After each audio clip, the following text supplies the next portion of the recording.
October 25th, 1415. 25,000 French knights are about to charge 6,000 starving Englishmen stuck in a muddy field. The French are so confident, they're already arguing about who gets to ransom the English king. But in 2 hours, most of them will be dead. This is the day that changed warfare forever. The day peasants with sticks beat nobility in steel. You're standing in northern France, and the rain hasn't stopped for 3 days straight. The ground squelches under your feet. It's not just mud, it's like thick cake batter that sucks at your boots.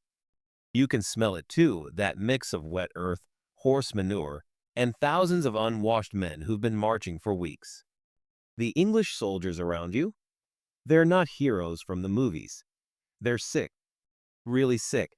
Half of them have dysentery. Basically, they're fighting with their pants down, if you know what I mean. They haven't eaten a real meal in days. Some are chewing on moldy bread, others are gnawing leather straps just to have something in their stomachs. Across the field, you see the French army, and your heart just drops. Their armor catches what little sunlight breaks through the clouds. They look like a wall of metal. Knights on war horses, banners flying, crossbowmen, foot soldiers, they've got everything. And they're fresh, well-fed, ready. But here's the thing. In medieval warfare, numbers and armor were supposed to guarantee victory. Supposed to. Let's talk about the two men leading these armies. First, there's Henry V of England, just 28 years old, but this guy's been preparing for war his whole life. He's not your typical medieval king sitting pretty in a castle. Henry fights alongside his men, knows their names, shares their hardships. The night before Agincourt, he's walking through the camp, talking to common soldiers, boosting morale. But Henry's also ruthless. Just weeks before at Harfleur, he threatened to let his soldiers loose on the town, and medieval soldiers let loose meant rape, murder, and pillage. The French know this. They fear him. On the French side, you've got, well, that's the problem. They've got too many leaders.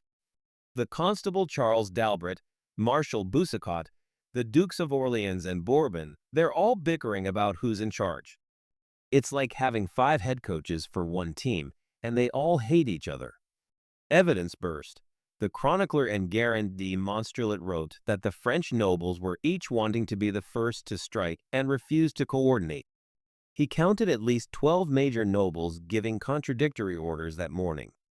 These French nobles? They see this battle as a chance for personal glory.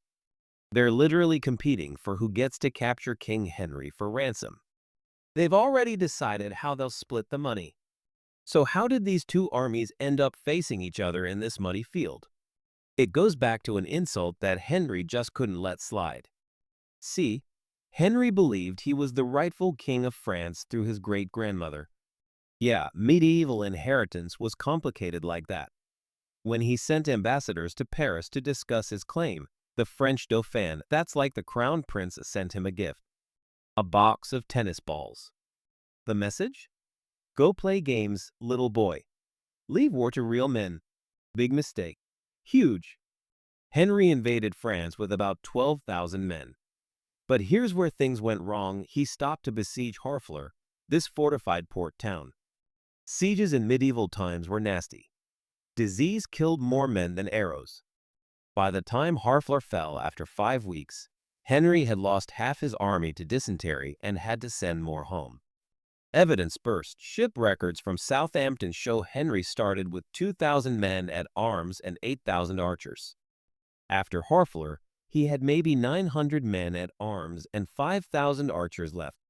The bloody flux, as they called dysentery, was killing 20 to 30 men per day. Now Henry's in a pickle. He's deep in enemy territory with a sick, shrinking army. Winter's coming. Smart move? Get to Calais, the English held port, and sail home. But the French have other plans. They're mobilizing the largest army France has seen in decades, and they're going to crush these English invaders once and for all. The English are literally running for their lives now. They're trying to reach Calais, about 120 miles away. Should take 8 days, maybe 10. But the French are everywhere burning bridges, blocking river crossings, forcing the English to take longer routes.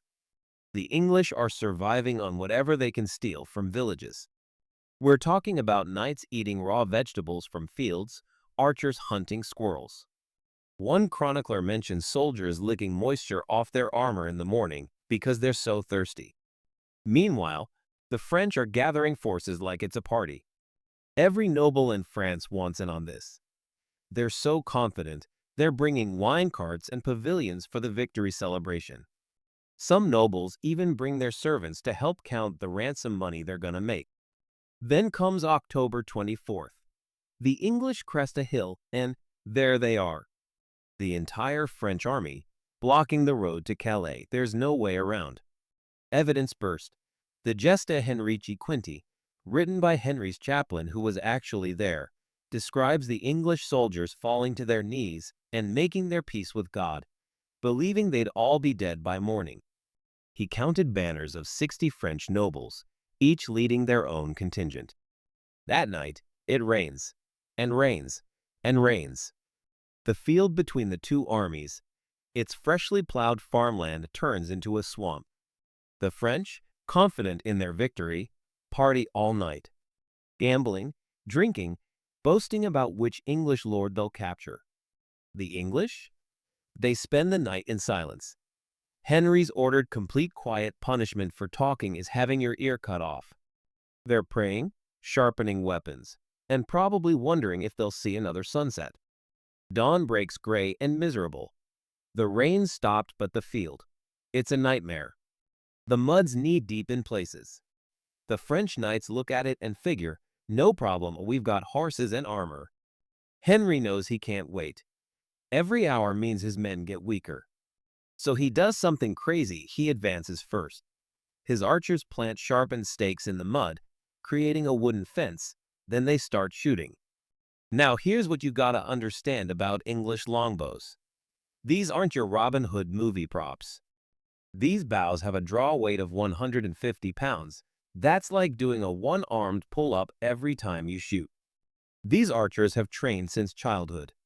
Their skeletons are actually deformed from the practice, left arms longer, spine curved. The arrows? They're not killing French knights through their armor, but they're killing horses. And that's when everything goes to hell. Picture this. A charging warhorse takes an arrow in the neck. It screams, and if you've never heard a horse scream, pray you never do. It crashes down in the mud, throwing its rider. Now you've got a 400-pound man in 60 pounds of armor face down in mud like quicksand. He can't get up. The knight behind him can't stop, but crashes into him. Then another, and another. Evidence burst. The French knight Gilibert de Lannoy, who survived, wrote, "I was struck down and couldn't rise. I saw my cousin trampled by our own cavalry. The mud filled his breathing holes. He drowned in 3 inches of water while I watched." The French nobles, remember, they're all competing for glory? They're cramming together, pushing to be first. The field narrows between 2 woods, Agincourt on one side, Tramecourt on the other. It's like trying to shove 1,000 people through a doorway at once. The English archers? They're having a field day. At this range, it may be 30 yards, their arrows punch through visors, find gaps in armor. And when they run out of arrows, they grab mallets and just start caving in helmets of fallen knights stuck in the mud. It's not a battle anymore. It's a slaughter. In just 2 hours, France loses between 6,000 and 10,000 men. The English? Maybe 100 dead, though Henry claimed even less. But here's the truly horrifying part that medieval chronicles tried to gloss over. Midway through the battle, Henry hears the French might be regrouping for another charge. He's got thousands of French prisoners, nobles worth fortunes, in ransom. But he can't guard them and fight. So he gives an order that shocks even his own men: kill the prisoners. The English knights refuse. It's against every rule of chivalry. So Henry orders his archers, common men who don't care about chivalry, to do it. They use mallets, daggers, whatever's handy. Hundreds, Maybe thousands of French nobles are executed in cold blood. Evidence burst. The Burgundian chronicler Jean de Wavrin, who fought for the French, wrote, "The screams of the prisoners being slaughtered could be heard across the field. Some begged in perfect English, having learned the language for just such an occasion. It did not save them.